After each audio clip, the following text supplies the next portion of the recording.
Voltamos com um empate entre Grêmio e Botafogo na Arena em Porto Alegre. Os gols a gente vai ver só saíram no segundo tempo. E o Grêmio que precisa melhorar a sua posição e o Botafogo na busca pelo G4 ainda está fora, né? Com esse empate, um pontinho a mais, ainda não alcança o Mirassol. O Cuiabano vai marcar o primeiro gol pelo Botafogo, é a famosa lei do ex em ação. E no finalzinho, num pênalti polêmico, o Thiago Volpi, goleiro, empata para o Grêmio. Elton, a gente vai ver já já. O Cuiabano, jogador de Premier League, né? Foi e voltou. Foi e voltou. E uma boa passagem pelo Grêmio também, jogando como ponta, muitas vezes acabou fazendo gol. E foi um jogo de muito equilíbrio. O primeiro tempo até deixou um pouco a desejar na questão técnica, mas são duas equipes que vivem situações distintas na tabela, mas parecidas no momento, né? O Botafogo tentando encontrar um caminho e o Grêmio tentando sair das últimas posições, respirar um pouco mais na parte de cima da tabela e vem de uma vitória num clássico importantíssimo contra o Internacional. Mas aí o lançamento do Marlon Freitas, a gente está vendo agora, né? Faz o primeiro gol. O gol do Cuiabano com o lançamento do Marlon Freitas, precioso lançamento, né, do Marlon Freitas, encontrando o Cuiabano de perna direita, né, dentro da área para poder finalizar. Vamos às polêmicas agora, né? Cobrança de falta, o árbitro acabou indo foi o VAR, revisar, né, numa cobrança de falta. Eu, sinceramente, não entendi esse pênalti.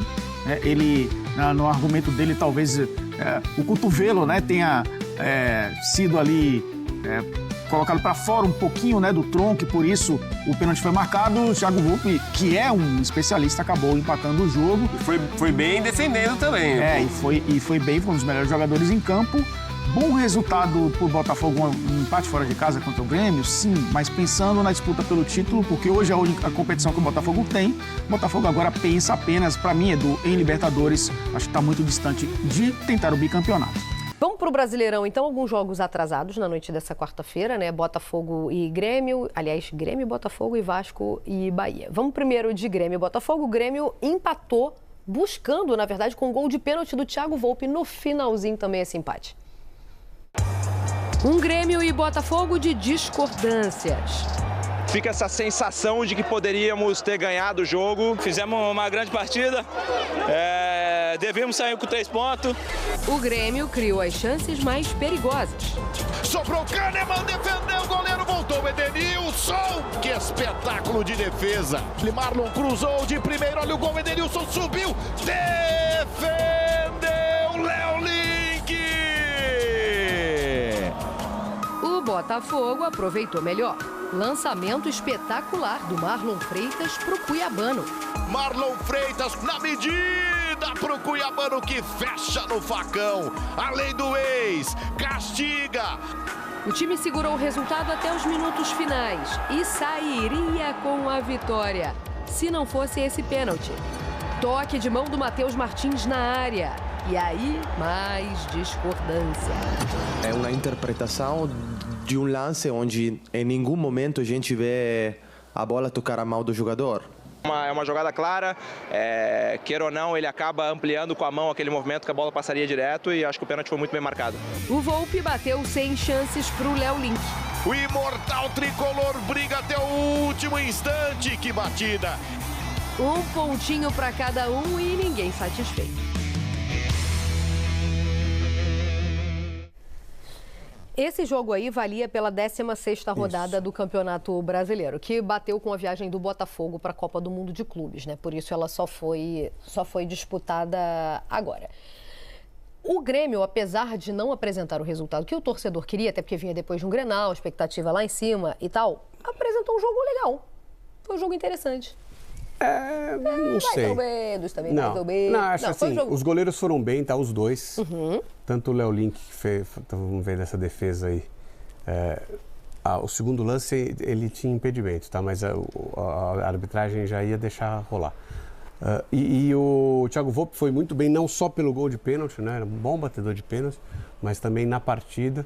Agora, a gente tem que levar em consideração que o Botafogo nem substituição para fazer tinha. Tinha uma e teve que fazer, porque o Alex Telles se machucou e entrou o Cuiabano. Mas deixa eu te falar, o Grêmio também veio bem derrubado, tá? Não tinha o Arthur, não tinha o Cuéllar, não tinha o Carlos Vinícius, também se montou, e esses desfalques vieram do clássico, tá? Do último jogo.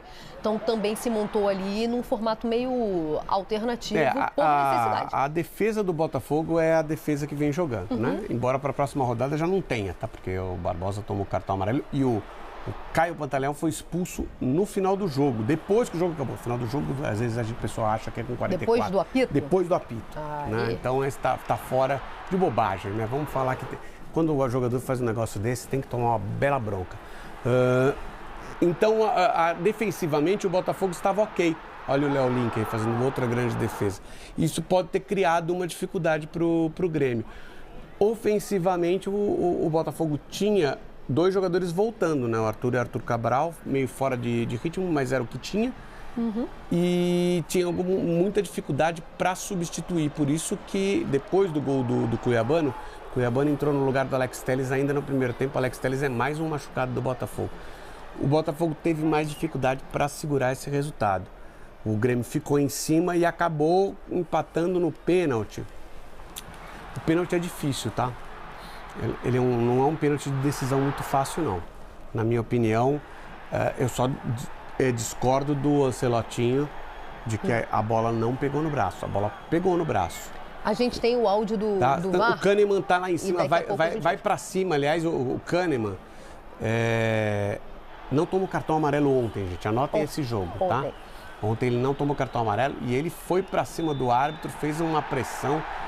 Óbvio que isso não ia fazer diferença nenhuma, porque o que manda é o VAR chamar, não o árbitro decidir se vai ver o VAR ou não. Eu acho que a bola pega no braço, mas acho que o braço tá bem junto ao corpo, tá? E aí, faz o quê? Então, só que também, por outro lado, ele tá virando o corpo, enfim, esse é o tipo de lance que qualquer interpretação. E a interpretação do VAR, o árbitro a gente pode pensar, o árbitro não sei qual foi a interpretação do árbitro em campo, porque ele pode não ter visto o toque.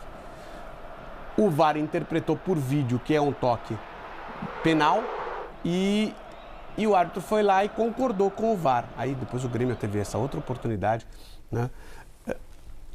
Qualquer decisão aí é muito, muito difícil. Se ele não dá o pênalti, se o VAR não dá o pênalti, a gente vai falar, bom, o VAR concordou com a decisão do árbitro de campo num lance em que o árbitro interpretou já o toque de mão. Por outro lado, precisamos saber se o árbitro viu o toque de mão em campo. Senão, a interpretação ela vai ser do VAR. Né? Se o árbitro não viu que houve toque de mão no campo, o VAR tem que fazer a interpretação. E a interpretação foi de pênalti. E aí eu acho nesse lance que a gente não pode criticar qualquer decisão. Eu também acho. Tá? É um lance muito difícil de interpretação e que acho que vai ser bem dividida a interpretação. Então, e aí nesses casos, quando a gente... mas aí é uma opinião. Nesses casos, quando a gente não sabe de que lado fica na interpretação e a gente está falando de um pênalti, eu sou pela marcação. Vamos ver então que o VAR... a justificativa, né? Porque a gente tem o áudio aí, vamos ouvir. Tem o áudio do VAR, vamos ver. Essa é a melhor câmera que nós temos. Você vai criar 2? Ou não? Tem mudança de trajetória, né? Tem mudança de trajetória. E a gente vai ter a 1 aqui também, ó. Só pra... Vamos lá, pela inglesa mesmo?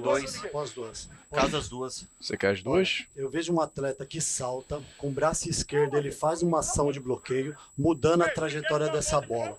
Pela inglesa a gente consegue ver bem essa trajetória. Vocês concordam comigo que é uma ação de bloqueio para penal? Coloca a imagem em uma aberta. Coloca na mão dele após que passa pelo... Ô, Torezinho e o Bertinavore, recomendo uma revisão para possível penal por uma ação de bloqueio, ok? É isso. É uma interpretação muito válida. É, claro, entendeu? E a gente vai ter reclamação marcando e não marcando. Isso. Se o objetivo do jogo é o gol, quando nesses casos em que a gente sabe que vai ter reclamação também, se não marcar igual, eu marcaria. Porque a gente está falando do objetivo maior do jogo, gente. Falta de comunicação entre VAR e árbitro, e que para mim deveria ser a primeira comunicação, é perguntar ao árbitro o que ele viu no campo. Você entende por que muda isso? Se o árbitro já viu o toque de mão e já interpretou que o toque de mão é não faltoso, para mim o VAR não devia... Olha, eu já vi aqui no campo, bateu na mão e no meu entender, salvo algo muito grosseiro, tá? E no meu entender, foi um toque de mão involuntário. Não houve... Ele não ganhou espaço, já fez a interpretação no campo. Aí o VAR falou assim, ok, tá? Eu acho que deveria... Não é como funciona, é como eu acho que deveria funcionar. Então, não vou... Você já fez a interpretação no campo, não há nada escandaloso que possa mudar a sua opinião. Então, ok, não vamos nem perder tempo com isso. Bola pra frente, vamos lá, escanteio, né? Agora, você viu aí o toque de mão? Não, teve toque de mão? Então, vem aqui interpretar o toque de mão. Né? É que eu também não sei, isso é uma ideia boa, mas eu também não sei se o árbitro de campo conseguiria descrever depois o que ele viu, tendo uma única oportunidade num lance tão difícil Mas desse. é fácil. Você percebeu que teve um toque de mão? Não, porque se ele percebesse, entendeu? Você percebeu que teve um toque de mão? Não percebi. E quando a pessoa é muito especialista em determinado assunto, um tema muito específico, ela acerta na decisão sem saber explicar por quê. Já leu sobre isso? Ah, sim. É eu acho que inclusive os assistentes pegam impedimento assim. Eu também acho. Também acho. Para falar sobre as questões da arbitragem nessa noite terrível para aqueles que vestem o uniforme dos árbitros, tá certo? Eu ia falar para aqueles que vestem uniforme preto, né? Mas hoje o árbitro usa a camisa amarelo, de tudo quanto é laranja, cor, né? É isso. Vamos falar do jogo do Grêmio contra o Botafogo, né? Lá na Arena do Grêmio. Depois de vencer o Grenal, o Grêmio recebeu o Botafogo. Foi um bom jogo até lá na Arena do Grêmio, né? Terminou empatado pelo placar de 1-1. O Botafogo vencia até os momentos finais, mas o Grêmio foi buscar o empate também com pênalti. Começando com esse lançamento que é primoroso do Marlon Freitas, mas o Matheus Martins hoje não estava numa boa noite. Não. Ele teve 2 chances muito claras para fazer o gol, essa é uma delas, demorou uma eternidade, ficou meio sem saber o que fazer e... Ele teve 3, né? 3, qual foi a terceira? O pênalti, né? Ele teve um peso especial, que ele teve a chance também de não fazer o pênalti. Também teve isso, ainda cometeu o pênalti, né? Agora, foi um jogo, achei que equilibrado. O Botafogo não fez um mau jogo, né, Bélio? O Botafogo fez um bom jogo contra o Grêmio, mas acabou sendo castigado no final. Isso, o Botafogo acaba abrindo o placar, né? E depois que abre o placar, recua um pouco. E, por outro lado, um Grêmio que tenta, de certa forma, incomodar para sair ali da situação de desvantagem. O Volpi fez algumas boas defesas, o Léo Link também fez algumas boas defesas. Foi um jogo bem equilibrado de modo geral. O Botafogo, ainda assim, me pareceu um time melhor. Primeiro tempo teve mais posse de bola, conseguiu incomodar um pouquinho mais a zaga do Grêmio. O Botafogo usando muito o seu lado direito de ataque ali com o Vitinho, fazendo algumas infiltrações, mas não aproveitou muito bem as oportunidades que teve. E aí acabou sendo punido por um lance, uma penalidade, último lance, praticamente o último lance do jogo. O Volpi vai lá, cobra o pênalti, né, que foi a mão ali na bola do... Matheus Martins. Isso, uma batida de falta, a mão bate a bola bate no braço do Matheus Martins. Mas, assim, não foi um jogo brilhante do Botafogo, apesar de ter jogado melhor. E vou, talvez, aqui dar uma opinião meio polêmica. O Botafogo tinha plenas condições de sair vitorioso nessa partida. Você sabe plenas que, condições. Conversando com alguns botafoguenses depois do jogo, né? Eles estavam criticando um pouco o Ancelotti, Alex, pelo fato da demora nas mexidas, né? Claro que ele teve que mexer cedo por causa da contusão do Alex. Olha, mais uma bola do Marlon Freitas, né? A gente viu uma Esse foi gol, né? A gente viu uma pro Matheus Martins. Essa ele coloca o Cuiabano em ótima condição, né? O Cuiabano domina muito bem e bate com a direita. Aliás, entrou muito bem de novo o Cuiabano, né? Pena que houve a contusão do Alex Telles logo no início do jogo. Mas sempre que é chamado, o Cuiabano corresponde, né, Alex? Ele é muito bom jogador, né, cara? Se tiver a cabeça no lugar, ele tem força, ele tem essa capacidade, tem cheiro de gol, né, cara? Se posiciona bem, tem uma leitura muito boa e ele tendo a oportunidade desde a chegada do Botafogo, ele tem mostrado isso daí, um jogador interessante demais. O jogo em si, aí você vê, ele coloca a mão ali, nessa imagem aqui, é claro que parece que pega na mão, só que a imagem lá de trás, que é distante, parece que pega no ombro, né? Porque a bola fica coberta, né? A primeira impressão, né? Eu falei, mas essa daí, ó. Achei que era ombro, a bola foi claramente no ombro, né? Só que a hora que ele vira, a bola não pega no ombro, né? Pega na mão que está aberta. Que não precisaria estar ali. Exato, e aí não tem como não marcar, o pênalti foi claro, né? Isso daí, mas o Botafogo, lógico que pode reclamar da mexida. O Grêmio, em chances claras, assim, parece que teve até um pouco mais, mas foi um bom jogo, sim, um bom jogo, mas o Botafogo perdeu a chance, obviamente, de vencer, né? Porque já estava levando lá pro final, conseguiu ter um pouco mais de posse de bola. O último lance da partida, essa bola na trave. O cruzamento da esquerda, né? O Alex Santana, que tinha entrado, aliás, também tem cheiro de gol, Alex Santana gosta de marcar gol, né? O volante que entra na área, gosto de jogador com essa característica, ele entra, cabeceia e a bola caprichosamente pega no travessão. Vamos ouvir os dois treinadores, né? O Thiago Kozlovski, que é o auxiliar técnico do Grêmio hoje, né? O Mano não estava no banco de reservas, estava suspenso, deu a entrevista coletiva, assim como o Ancelotinho. Eles falaram e a gente mostra para vocês aqui no Troca. Exaltar os meus atletas, exalto o meu grupo, né? O grupo do Grêmio, porque eles foram muito, muito guerreiros e enfrentamos uma grande equipe. Não podemos esquecer que o Botafogo é o atual campeão da Libertadores, né? Um time aí que, enfim, dispensa comentários. E nos 6 últimos pontos que nós disputamos, nós ganhamos 4, né? Então, assim, a evolução, como você mesmo falou, ela está aí.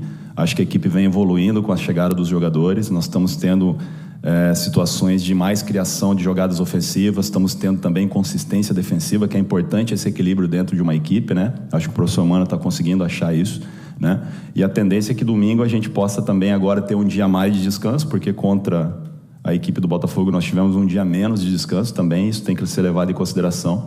Então acredito que domingo, diante do Vitória, nós vamos tentar com todas as nossas forças trazer essa tão vitória esperada e confirmar realmente esse bom momento que a gente vem vivendo. Thiago. O time controllò bastante bem, defensivamente, organizado.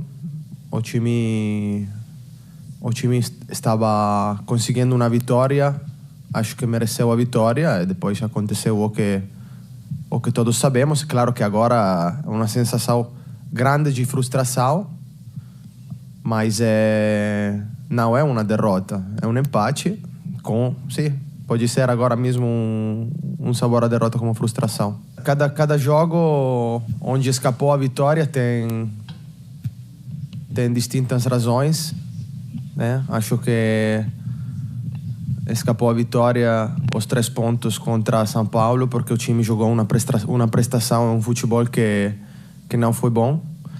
Contra o Mirassol tivemos na segunda parte uma mala gestão e um apagão, e hoje acho que o time merecia ganhar.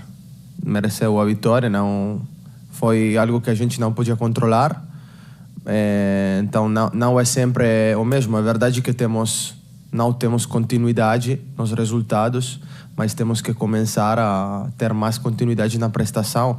Hoje que acho que tivemos, como no último jogo, uma boa prestação defensiva, faltou um pouco de criatividade no ataque. Acho que temos uma ideia clara agora de como queremos jogar, e se temos desfalques, os jogadores que entram sabem o que é o peso para eles. E hoje a prestação, como já falei, faltou um pouco de criatividade, sim, no ataque, faltou concretizar mais, mas o time jogou de maneira organizada. Na fase defensiva, sobretudo, que agora é importante nesse momento, tivemos 2 prestações que me deixam satisfeito. Claramente, agora estou com uma sensação de frustração pelo resultado, mas o trabalho meu é analisar a prestação, e com todos os desfalques que tivemos, o time jogou um bom jogo para mim. Concordo com ele, né? Eram muitos desfalques do Botafogo e acabou fazendo um bom jogo. O problema é que com esse empate, né, o Botafogo perde a oportunidade de voltar ao G4. Porque quando estava ganhando, estava ultrapassando o Mirassol, que é o 4º colocado.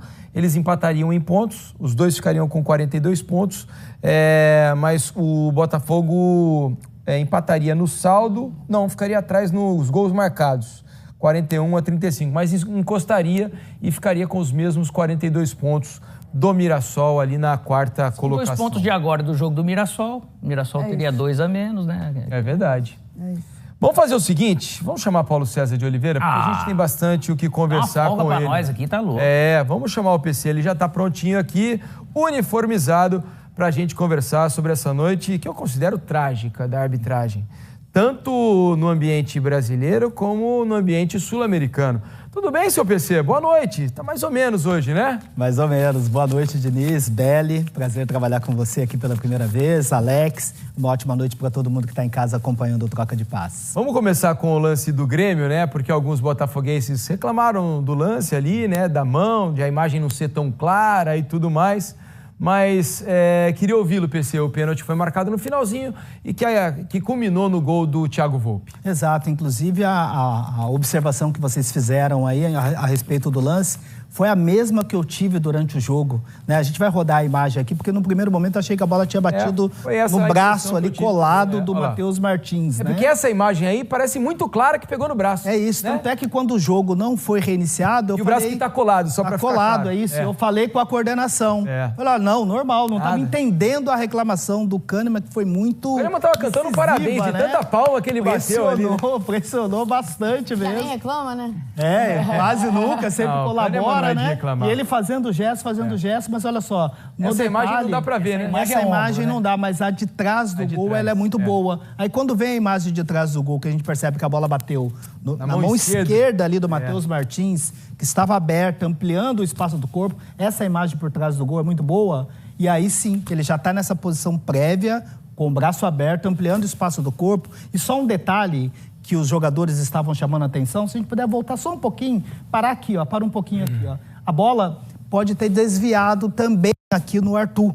Por isso era a contestação dos jogadores do Botafogo, mas ela desviou. Só que ela não tem uma mudança significativa de direção. Só depois que toca na mão, né? É isso, e ela continua... o toque no Arthur, pra falar a verdade. Isso, e ela continua indo lá para a área, tem impacto a ação do Matheus Martins, que já está com o braço aberto, ampliando o espaço, naquela posição de bloqueio, aquela posição prévia. Portanto, aquele leve desvio no Arthur, ela não muda a decisão da arbitragem que foi correta. Só para chamar a atenção, teve um lance no Palmeiras e River, uma bola tirada pelo Montiel de dentro da área, que ela bateu no braço do Galo. O braço do Galo estava muito aberto, mas é aquela bola chutada, jogada por um companheiro e a bola saindo da área. Diferentemente desse lance, que ela tem um leve desvio no Arthur, continua indo para a área, tem um impacto ali na ação do Matheus Martins com aquele braço aberto. Ficou claro, e aí né? O pênalti é bem marcado, porque ele está na ação de bloqueio. Sobre se foi ou não falta. Essa falta aí a falta que originou é uma falta do Arthur Cabral. Em cima do Marcos Rocha. Jogo de cor, mas assim, todos eu achei que foi falta. Mas pega nas costas. E outra coisa, o contato físico com o ombro, ele é permitido quando ele é no ombro, e a bola está a uma distância de ser disputada. Ali não, quando o Arthur Cabral percebeu que o Marcos Rocha estava antecipando, ele foi com o ombro, mas nas costas do Marcos Rocha. Inclusive a falta foi bem marcada. Da Marina aqui, ó, na hashtag troca de passe. Ela fala, Diniz, mostra o lance da falta que originou o pênalti pro Grêmio no jogo contra o Botafogo, por favor. Não consegui achar o vídeo. A gente não tem a imagem aqui, né? Porque não foi uma transmissão nossa. Esse jogo. Ah, não, esse foi nosso. Esse foi nosso. Mas é uma falta que acho que ficou bastante clara. Sim, né? porque a bola, você pode fazer a proteção, o tranco, ele pode ser dado com força, de disputa, proporcional, e você tendo a bola na posição de disputa. Ali não. Ele ainda não tinha chegado para dominar a bola, estava sendo ultrapassado pelo Marcos Rocha e deu um tranco nas costas. Empurrão que seja, com o ombro ou com a mão, nas costas, você desloca. Já correu impacto. O suficiente, né, para desequilibrar a jogada. É isso. Ô, PC, a gente já vai falar sobre o jogo do Vasco. Só pra gente não passar batido, que a gente ainda não tem as imagens do jogo do Palmeiras. Vamos... chama a falta. Vamos colocar a falta aí só para tirar dúvida, para quem não viu o jogo em casa, para se ficou com alguma dúvida sobre a falta do Arthur Cabral em cima do Marcos Rocha, né? É isso, em cima do Marcos Rocha. Repare que, olha só, a distância que tá a bola... É um empurrão nas costas, não é nem com o corpo, né? A distância que tá a bola, ele não tem essa bola dominada, e quando ele percebe que vai ser ultrapassado pelo Marcos Rocha, ele vai com força desproporcional, distante ainda do domínio da bola, faz a carga e a falta foi... Se fosse no Allianz Parque, não seria falta, porque lá tava tudo permitido. Lá tava isso, PC? Calma, não vai embora ainda. Aqui em cima tem um vídeo especialmente escolhido para você. E aqui embaixo tem o último vídeo que a gente postou. Corre lá e assiste, é maneiro. E aqui você vai se inscrever no canal. Clica aqui, se inscreve no canal, dá essa moral pra gente. Tamo junto.